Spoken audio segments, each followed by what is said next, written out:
Ladies and gentlemen, our final session of the day before the libations are made available to you. Would like to welcome to the stage Melanie Stith from Roper St. Francis Hospital, and we can't wait to get her guests up there. So let's keep it quiet to the side if you would, find your seats, and off we go. Good afternoon. Hello, everybody. How are you? Great. I like it. You talked back. That was great. All right, so we are ready for our final panel discussion of the day, and it's going to be fantastic. My name is Melanie Stith.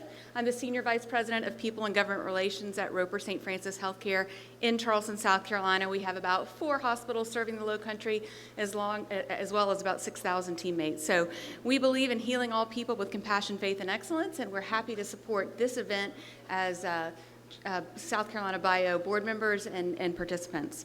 So, the intersection of innovation and healthcare is an important one, and this panel will highlight breakthroughs in sports medicine, training, and nutrition, and how they are changing the game for college and professional athletes. And those same advances are making life better for weekend warriors, grandparents, and middle schoolers too. Please welcome this distinguished panel made up of top surgeons, Dr. Michael Kissenberth and Dr. Jeffrey Guy, Pat Richards, the Director of Athletic Training at Clemson University, go Tigers, yay, and David Koerner, an entrepreneur building a world-class research collaborative to improve human performance, health, and wellness. Their impressive bios are in your program. Please take some time to review those. And then former USC football standout Moe Brown will moderate. Thanks so much, guys. Come on up. All right. Return to the Mac. Get up what it is, what it does, what it is, what it is. I like the dig. Well, good afternoon. How y'all feeling? Oh, y'all don't sound like y'all feeling that good. How y'all feeling? Is it because I'm standing between y'all and the libations that we keep talking about? Yeah, I completely understand that. So, again, it's a pleasure to be here today and be a part of this esteemed panelist. Aaron reached out to me through my website, and as any entrepreneur who puts a lot of time into your website, if you get someone to reach out to you via your website, you get excited about that. So Aaron, wherever you're at, I appreciate you, darling. You made my day. So we're going to talk today about Game On, sports medicine, and how it is breaking through the barriers of keeping athletes off the field. And as a former student athlete myself, I played at the University of South Carolina from 06 to 09 under the old ball coach.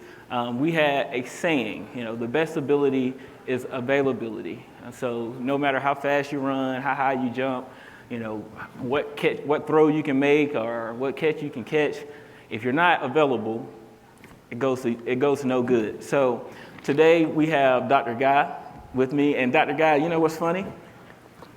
I've known you half my life. So we're going to talk a little bit about mental health, and so I'm just curious if you feel any type of way about that. So you're just telling me that I'm old? No, I didn't say it. You did. But Dr. Guy, who is the head physician for USC, as well as Dr. Kissenberth, who told me I can call him Dr. Kiss, but you got to be careful saying those two things back to back. But Dr. Kiss, who is the lead at, excuse me, let me sure I say this right.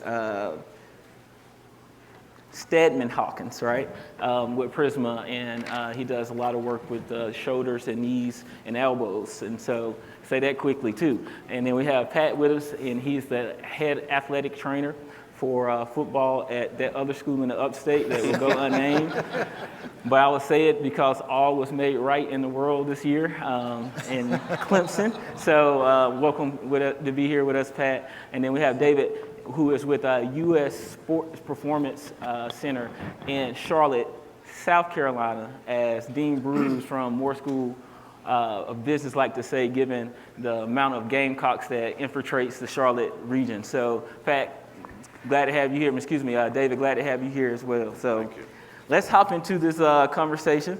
Like I said, we're talking about the future of sports medicine and trends that for prevention through genetics, nutrigenomics, monitors, as well as wearables.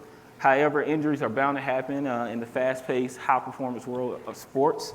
And so in Game On, in the brave new world of sports medicine, experts in this field, as we said, this esteemed guest beside us are going to talk about exceptional technology that is getting used to help speed up the recovery of individuals so the athletes can get back on the field as quick as possible and still navigating the safety that is necessary, particularly as more conscious as we've become, understanding that, concussions, things that you can't see, the physical ailments that you can see, making sure that we are taking care of the athletes. But again, the best ability being availability. So my first question is going to go to my man, Pat. How you doing? Good. How you doing? I'm doing good, man. I'm doing good. So as the director of athletic training at Clemson, you are often the first line of defense to ensure that student athletes are spending less time in the training room and more time on the field. As we discussed in preparation, you're the tip of the spear where injury meets prevention, a term that you use. And so I would like for you to expound on that. So from physical injuries and now more awareness of mental health, what innovative practices are y'all using at Clemson to get, again, those athletes' best availability ever present? Sure. I think there's kind of a lot to unpack in that question there. One thing you said, keeping athletes out of the athletic training room and on the field, and so it's kind of a I guess anyone who's been around sports, especially football for a while, there's kind of that old saying, you can't make the club in the tub. And so, a lot of times there's a negative connotation about the athletic training room, right? You're in there because you're hurt, things like that. And so I think first it starts with having an environment that's welcoming and that gets the athletes to want to come in there before the injury ever happens, right? They got to know they're going to come in there, be excited to be in there and know that they're going to get the work done to help prevent injuries from happening. And then ultimately, like you said, unfortunately injuries do occur. They gotta know that they're gonna come in there and get taken care of to get better as quick as possible. So I think it starts with that environment, and for us it's, in order to keep them from getting injured, right, they gotta come to the athletic training room more so we can put those practices into effect. And so for us, a lot of it it's about one, just being driven by the data that's out there, both within your team and just in the literature, throughout the country, and then collaboration too, because it's not just the athletic trainers, or it's not just the team physician, right? There's strength coaches. There's now everywhere, pretty much everywhere has a sports science department, nutrition, all of those. So it encompasses everybody. And so for us at Clemson, the thing we do, again, one is just trying to have that welcoming environment where the guys want to come into the athletic training room and get better. And then what we did, we just take a deep look at ourselves. So extensive kind of injury tracking, right? Trying to find trends of what were the injuries we sustained most? When did they occur? How did they occur? What were the circumstances for any and every injury we had? So we can look at it a bunch of different ways and try and find those trends and try and figure out how to attack them then to try and prevent them from continuing to happen in the future. And so from there you find your problem areas, right? And then you dive into the literature, and for us, we look at specific testing protocols for maybe those problem areas. So, for instance, if you say hamstrings are an issue, right? What does the research out there show that is going to show maybe a increased likelihood of a hamstring injury in an athlete that maybe hasn't heard it yet? So trying to find those guys ahead of time, and then putting together between, again, that's where the collaboration comes in with the strength staff and strength conditioning, nutrition, and everybody. What are the plans we can put in place then for those athletes to strengthen their hamstrings properly, so that way it doesn't happen again in the future? And so those are for us, we call it our gauntlet test. So we go through that at least 3 times throughout the year, and then our intervention plan, we call it our tune-up team. So we call them our tune-up. So guys come in and we have specific protocols for each guy based off of the findings we have from those tests we do with them and their injury history. Put together those plans to try and again attack those things that they've hurt in the past, or that our tests show they might be increased likelihood of injury in the future, and you have to try to attack it before it happens. Like you said, the best ability is availability, so we want to do everything we can on the front end to keep him going. And so to us, that's our biggest approach. But again, I think it starts with the atmosphere that you have in your athletic training room, in the sports medicine world, that gaining that trust and guys wanting to come in and be there to get better. Yeah, just as a former student athlete, I could tell you our trainers was like the parents that you wish you never had until you actually needed them. When that injury did occur, they're there to help you to get back on the field as quick as possible. But any time before that is, hey, did you get your shoulders? Did you get your ankles wrapped? Did you get your wrist wrapped? Did you make sure you stretch? Did you take your ice bath? They're on your butt to make sure that your health is number one priority, because again, the best ability is availability. And so that culture setting and making sure that you have that welcoming and warm feeling with your training staff is so key, again, to make sure that we have our athletes on the field as much as possible. So thank you for that response. Sir. This next question is going to our doctors, Dr. Kiss and Dr. Guy.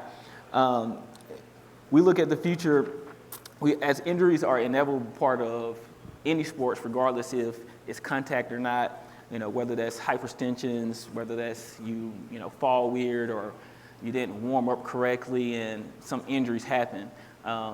My old position coach used to have a term for this, or acronym, better yet, it was LOA. Anyone want to take a guess what LOA means? Just shout it out. No one going to take a guess? LOA. Lack of activity. That was close. That was very close. Lack of athleticism. And you did not want to be on the film when you got hit with an LOA. Mo, what you call that? That's LOA. It's LOA. It's lack of athlete. It's not your fault. That's mine. That's mine. Coach Spurrier. But anyway, so back to, in all seriousness, injuries, once they do happen, that goes beyond the training room. Doctors such as Dr. Kiss and Dr. Guy are called upon to put on their capes and usually do surgery in some type of regard to get that athlete back on the field. And then in some cases, while rare, save a life. We saw that here recently in December with Damar Hamlin, the safety for the Bills, having to be resuscitated twice. And so, the role that the physicians play within the student athletes and athletes in general is very crucial. So the question I have for the both of you, and you can expound off each other, is when that audible response, that gasp that goes throughout the arena, where everyone knows there's a serious injury that has happened to an athlete, what technology, what innovations, what procedures are in place that you utilize to ensure that these student athletes and athletes in general are safe and healthy and get them back as quick as possible to the field? Okay. So it's a great question. So I actually got emailed this question early, and so I actually had a really interesting idea because I have a video, and I want you guys to pick out who's in this video. But I pulled this out, and take a peek here at the beginning of the video. Get the sound up? Fake on the swing pass, middle, screen, first and goal. Ball came out at the end. And I think he's going to be going down Moe Brown. So Moe Brown took a huge hit, and he's still face down. They needed 7 yards, and they got 8. Moe, one of the captains of the offense for South Carolina, and he took a wicked shot at about the 5-yard line right there, helmet to helmet, right in the ear hole on the left side. So this is a video from 2009 expanding on the fact that I'm old and he's not. So this was Moe, and just happened to be that he was with us today. But some of the things I think that we're talking about here, that a little bit of it's old school to start. We do a lot of new innovations now, but some of the big things you'll see in this video, immediately you'll notice, even though the colors are similar, communication. So this is all Alabama and South Carolina staff immediately on the field. So we always, as a staff in the SEC, all of us know each other. We have each other's phone numbers. addresses, everything, cell phone numbers. So we talk and meet before games, and everybody gets together from a standpoint of being able to communicate. So what if something like Damar Hamlin's injury, somebody gets knocked out and Moe is knocked unconscious. As you'll know here, is the first thing that happened is somebody ran and grabbed his head. And that's something we practice. And I think that going along with David's point is we practice these things before the season even starts. We practice these scenarios because you can't just make it up as you go. So we practice, and the kids are screened.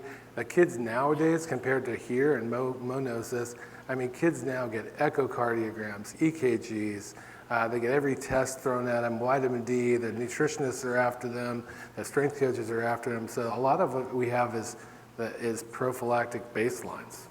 The GPS data, which you're going to have, what kids do and how they act, how they run, all those things they do before, we know their baseline so that when they get hurt, we know how to bring them back and where they were and what to compare them to.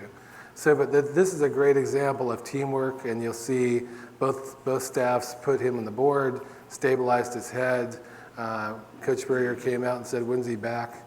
The coaches don't change. When's he back? But again, Moe stuck up his thumb. I think I told him, "Stick your thumbs up. I don't care if you don't feel good." And the other thing we do immediately, and Moe knows this, we also realize that Clemson, Carolina, is the same thing. The parents are either in the stands or they're watching at home. We call in the middle of that whole thing is either Clint, the head athletic trainer, or I go, call the parents. Okay, right there at the beginning. Because we can only imagine, because they go to commercial, but I think the whole system of things that we practice starts on the field. So we joke a little bit about how quickly we can get them back.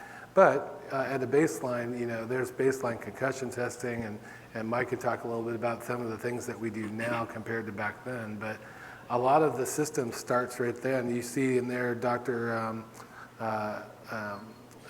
Lyle Kane, who's Alabama's doctor, and I were talking on the field about who's going to the hospital with them, and so the fellow that we both trained down there, but they had one of their fellows go to the hospital with them. How are we getting home?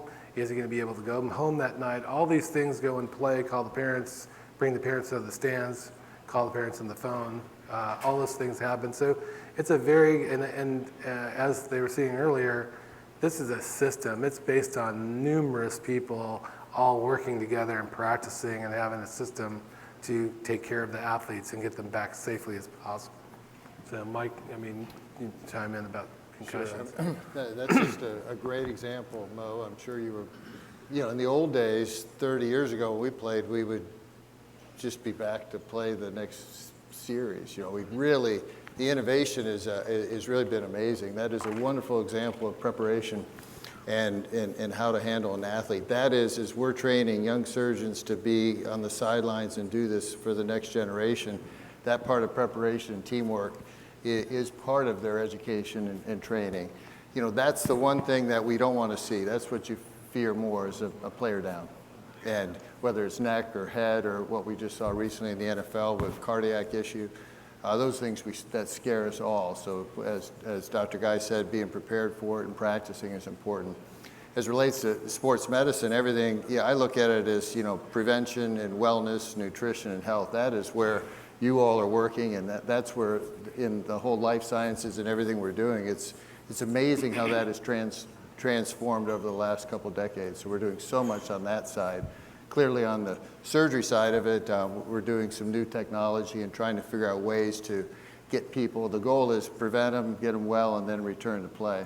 What's kind of cool about sports medicine actually translates into how we take care of all patients. So those things that we're learning and the innovation around sports translates in how we take care of not just weekend warriors, but everything we do on a daily basis. I think you were operating this morning, and on the way down here, we learn all these things, and that's what's so, I think, always so exceptional about sports medicine, because it helps us keep moving the bar forward. Well, thank you both for that, and that wasn't traumatic. I'm okay. It's funny. I see that clip, and I called 85 catches at USC, and that play is probably what I'm most remembered for, getting knocked out. So I don't know how I feel about that, but it works out Hey, Mo, all good. You fumbled. No, I did not fumble. I did not fumble. In fact, I'll tell you exactly what happened after that play. So I did hold on to the ball before I hit the ground. And so we kept the ball, and Coach Spurrier decided to throw the ball to Alshon Jeffrey, who's not a bad person to throw the ball to, but called the exact same play, fade route 3 times in a row, which was incomplete 3 times in a row, and then we ended up kicking a field goal. So we at least could have got a touchdown out of it. We didn't have review back. I don't think there was review back then. It was a review back then. I held on to the ball, Dr. Kiss. You're about to step over the line here now. Okay, guys. But no. To be fair, the announcer actually on the video said that you didn't fumble the ball. Yeah, thank you.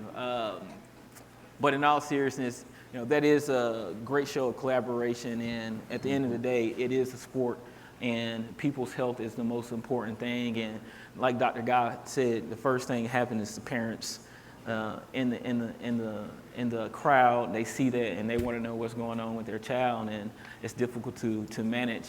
I was debating if I was going to tell this story, but just give you more insight what happens when a concussion does occur.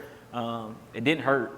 I couldn't tell you what happened, and all the smiling and my thumbs up that happened, I don't recall any of that.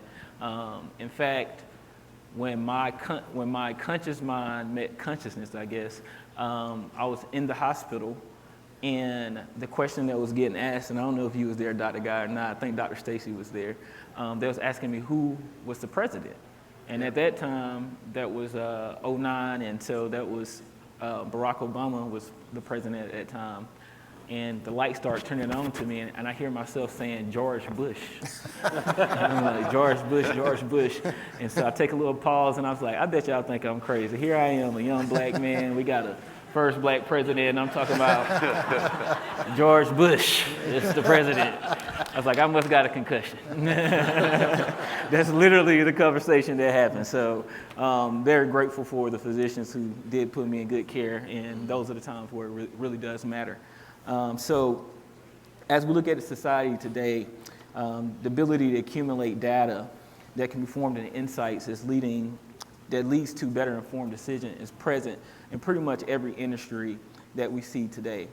Often the data proves that more collaboration that we have, the better results that we glean. And as we're hearing from the experts today, there's no exception to the weaponization of data when it comes to the performance of the world of sports. So David, as a co-founder of U.S. Performance Center, and again, Charlotte, South Carolina, you are leading the way in research and collaboration for integrated approach for performance training, from nutrition, developing customized protocols, utilizing and starting state-of-the-art technology. Your aim is to maximize the output for athletes and non-athletes. Will you explain how your center utilizes this approach to expand the performance of athletes, whether they are your high performance or your weekend warriors? Absolutely. So we, as everybody pointed out here, it's not one individual or one team when you're involved in treating teams or multiple teams at the collegiate level or the professional level. And we run a facility out of Charlotte that we will be this year the largest in the United States national residency program for the Olympic movement, which has culminated over years and years of partnerships with universities that are present here today and have helped us build into what we become on our side. But when you look at it, it's very easy when you look at the amount of data coming from these different areas to be really paralyzed by analyzing all the data that comes in. So what you have to be able to do in this industry right now is to be able to accept our facility. We're accepting 30 different open APIs from different software systems on a regular basis during athletes training on field, when they're home at sleep, when they're going through their biofeedback with their mental training, their nutrition. All of this information needs to go somewhere and then be deciphered and then be able to make real change in that athlete's life. And if you can't do it on the fly immediately, then that data really just sits there dormant and you're not letting that athlete perform. And today, as we all know, sports have already shifted to where there are no off seasons. The Olympic teams that we work with, football, every sport, you're training year round right now on a regular basis. So back when we grew up younger, I don't know how old you are, Pat, but it was, you really played a lot of sports growing up, and it's really become a very centralized, sports system that everybody sort of grows up in nowadays. So what we've had to be able to do, and I think the best people are doing it now, is to be able to bring in all this open API and then create a dashboard that gives you a real-time analysis of that athlete. And what's really cool about our initiative, and I think why I was invited to be on the panel today, is we are not just up in Charlotte, that other state, above South Carolina, but we're partnering with MUSC, which is a Center of Excellence for Stroke Research in the United States, which we're very proud of to be partnering up. And we're taking innovative technology on being able to measure the neurological system in real time, and then being able to apply that into a practical use, which is one of the largest debilitating diseases in the United States, which is stroke. And we didn't start that way. When we were looking at this technology over the last 15 years and trying to figure out how to bring it to life and how to measure 500 times a second and get all this data and then break it down and then give real applicable programming to our athletes, the goal was, how do you run faster on one of your routes? How do you jump higher to catch the ball? How do you throw the baseball harder? That's what we were trying to find.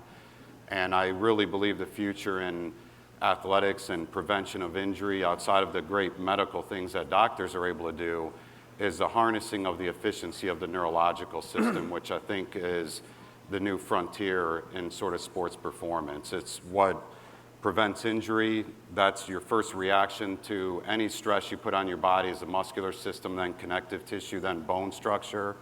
So being able to meet that as soon as it happens and do something about it before it presses into a bigger injury is, I think, where the future is going to be. And that same system is the one that allows somebody to run and fire more motor units to be able to elicit more of a force response in whatever skill that they're doing. So it's really not being paralyzed by the amount of information that you have to be able to manage on a daily basis and make those changes every single day with your athletes or with your patients.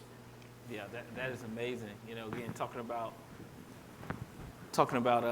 weaponizing the data, and like you said, it could be an overhaul where you're seeing too much data, and then how you decipher that into making sure that the athlete is performing at the highest level. We all kind of touched on this a little bit. How is that bleeding over into the everyday society? When I was working in corporate America before I got crazy and made a run for politics, one of the things that we talked about was being the corporate athlete.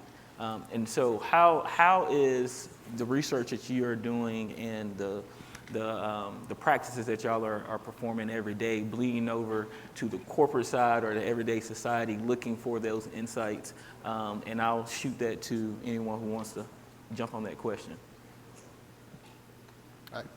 I could go first. Sure. You talk about data, and you're right. I mean, everything we're trying to do is maximize outcomes, whether it's patients, whether it's their satisfaction. We have so much data coming in. I mean, we're using AI now. We're looking at data that comes in from around the country, around the world, and trying to make changes in how we take care of athletes or injuries, or using industry and partners to figure out new ways to fix things. And that didn't exist even 10 years ago. So it is harnessing the data to make change, and I think that's a big point.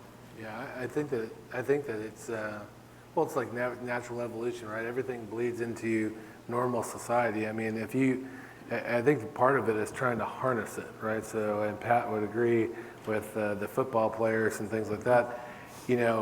Our football team uses one GPS system, and they're on them every single day, every single practice. Our basketball team uses a different one. Our basketball team uses these rings, the Aura rings, and these actually measure your sleep And of course, I've got one on, but I jumped into the pool with that one. But it measures your sleep. It's kind of neat, and it measures almost everything just like an Apple Watch would do, and it downloads into the Apple Watch. But that's available to normal society. So that's, if you're an athlete and you're a runner or you're a cyclist, you can use these too. And but all the issue is that it changes so fast, and it's, I remember meeting with one of the companies that we still use for football, and the first time they came out, I said time out. I said, I like all that data. I said, but Coach Spurrier's not going to have any. I go, give me 5 things that I can give him, because he's not going to listen to all that. And that's a real issue. Is you've got so much data, and figuring out what's applicable to you. Some coaches love it and they want to hear it and they want to know, hey, your athlete coming off of this surgery is now back to 80% their baseline. The other guys just want to know when it's time to go. Let me know when he's ready. Okay. And that's it's a constant evolution. Pat has to deal with it as a head athletic trainer and feeding, because they talk to the coaches every day. So it's a lot of communication, because it can get very messy and very difficult. Some people aren't ready for the data, some people are. But it's still moving forward. It's going that direction. And just to expand on that is wearables. So like new things in sports is wearables. This is where all the data is coming from. Yeah. Wearables are things you put on, whether it's in braces or rings, and then technology is even talking about, and we're doing it, putting wearables implanting in people, whether it's on total knees and plastics, and getting information, how many steps did they take. That's all happening, and that's sort of the next frontier. But to your point, it provides a lot of data, and what are you going to do with it? It's happening with bracing. With bracing, a knee brace on that actually generates data. How far you're bending your knee, how far you straighten it, how far you went, how fast you went. All those things they're on the. I mean, it's going to be totally different 10 years from now, but it's definitely available to the public. Mm-hmm. Well, that's actually a good segue to my next question. So when you're looking at all these innovative tools that are coming out, how are you going about vetting and procuring these for the practices that y'all going out every single day? Because I mean, again, it could be information overload. So how are you vetting them? How are you making a decision on what you're going to utilize when these tools come available to you?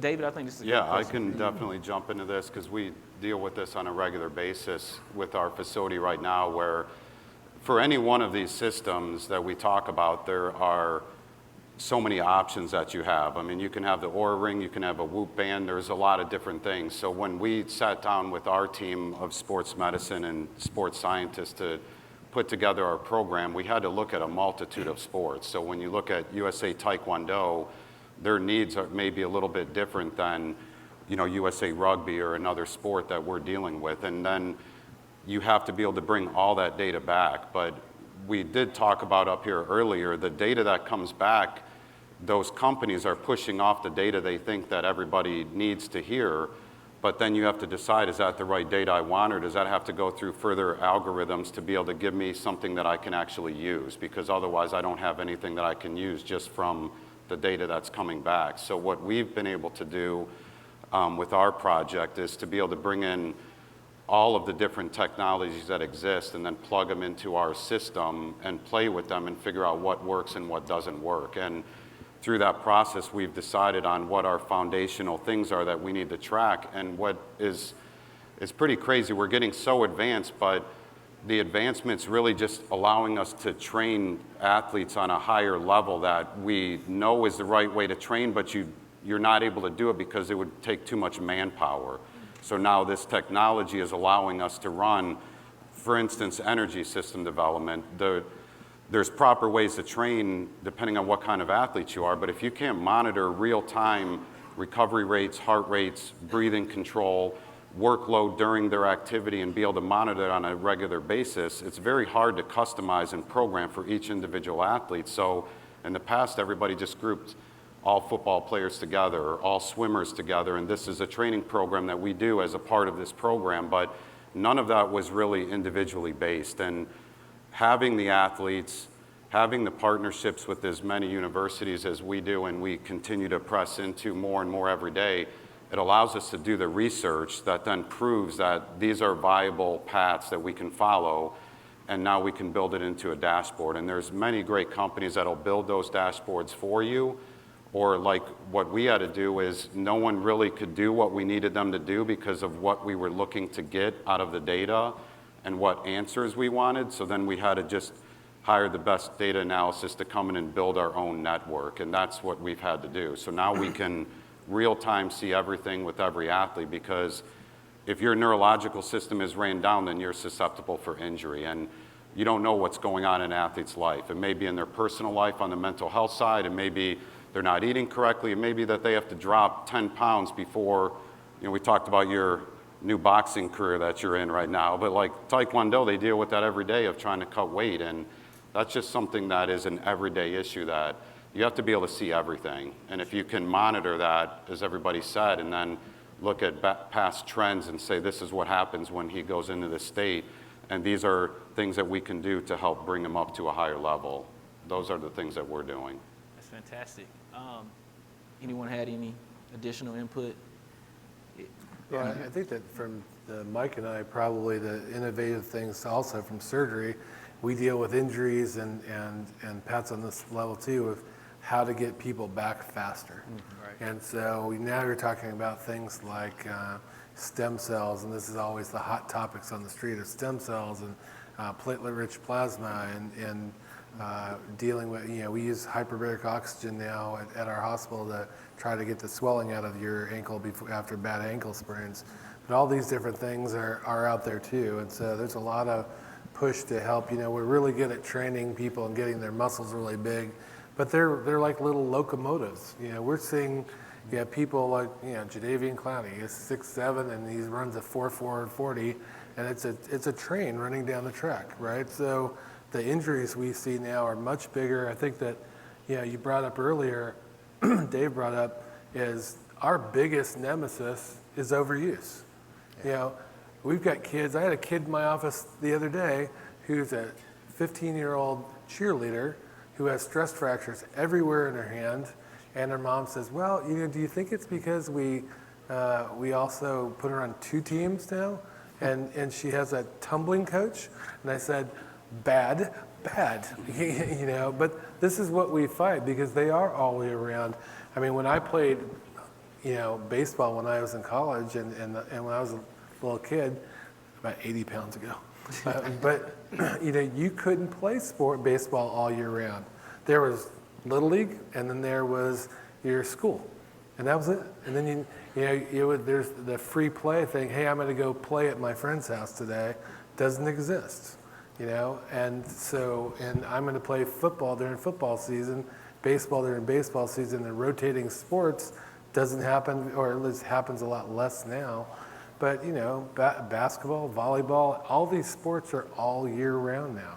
A lot of pressure on parents, and so that's like a big deal for us, because it's half of the conversations we have during our offices is how to back off the amount of sports that the kids are doing, because it's just the culture now, and there's especially the kids that are really good, they get all the pressure. Oh, come to our team. You'll get a scholarship, visibility. I mean, I remember when I was a little kid, you just traveled in your city. These kids are going state to state. You poor parents, all the money you fork out with your kids traveling. I mean, it's unreal. Yeah, I mean, outside of football, I think most of the college scholarships come from travel teams. Yeah. I mean, outside football, if you think of it. Well, we're about 3 minutes before libation, so want to save a little bit of time for Q&A. So anyone have any questions for our panelists, please let yourself be known now. Yeah. Go ahead. How do you account for the recovery of athletes if you're not on the team of the insurance and that? Because most of it is like you're not going to So I think the question was, how do you account for the recovery of?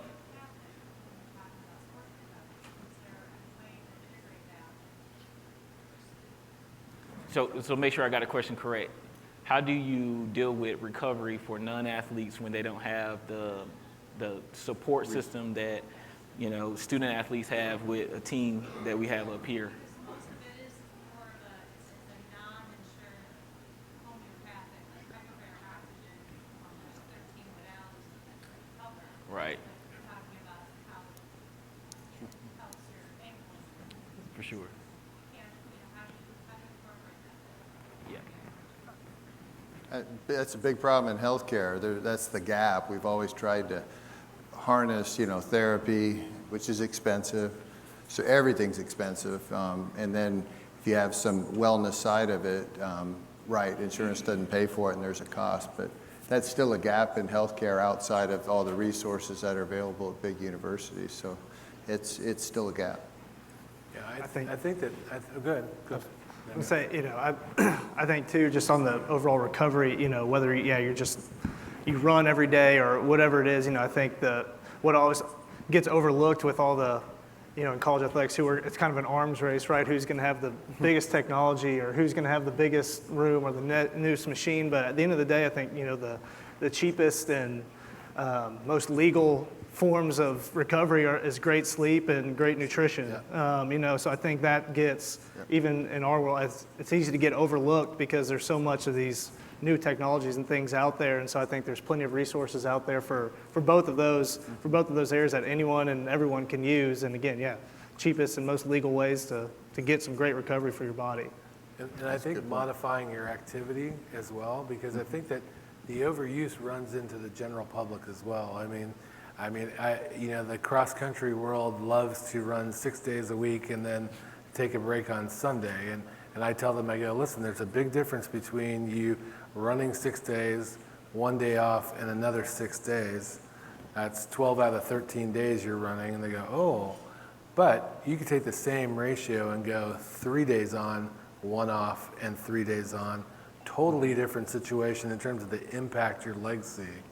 6 days in a row versus 3 days in a row. So a lot of it, mixing in your running and then having a couple bike days where the weight's on the seat, not on your legs. You can modify your activity around and still be very active. People think that they have to go sit on the couch and do nothing. That's not the case. A lot of times your recovery can be built into just modifying what you do. Swimming, great for your body, good heart rate, very little impact on your legs and your arms. So a modification along with what Pat said with nutrition and sleep is huge. Vitamin D, huge. All these things are a lot of it's education and getting those things out. Having things like this where people learn a lot of these things, it's big. A lot of it's education people just don't know. So we're at 00 here. Sam, do we have time for more questions, or are we gonna have to cut it short? There's a question over there. We have one more question. Do one more question. Yeah. Oh, that's a great question. The question was, what is one sports medicine tool that you wish you have that you do not have? An 8th day. That's a great answer. I'll take one of those hyperbaric chambers if you're handing them out. We're all searching for the biologics you hear so much. We're still working, folks out there, on the secret sauce. We're getting there, but you'll see so much out there, and we try as sports docs and folks in the community, you have to be a little careful. You can't just run off. There's all sorts of injections. So we're trying to research is about asking interesting questions and finding good answers. And so we're still working on it. We're actively doing that and providing what's safe out there. And I think we'll see more in the biologics in the future. I think that's what. Okay, I'm getting to wrap it up. So wrap it up again. We're going to wrap it up. Thank y'all for y'all time. Thank you, panelists, for being here today.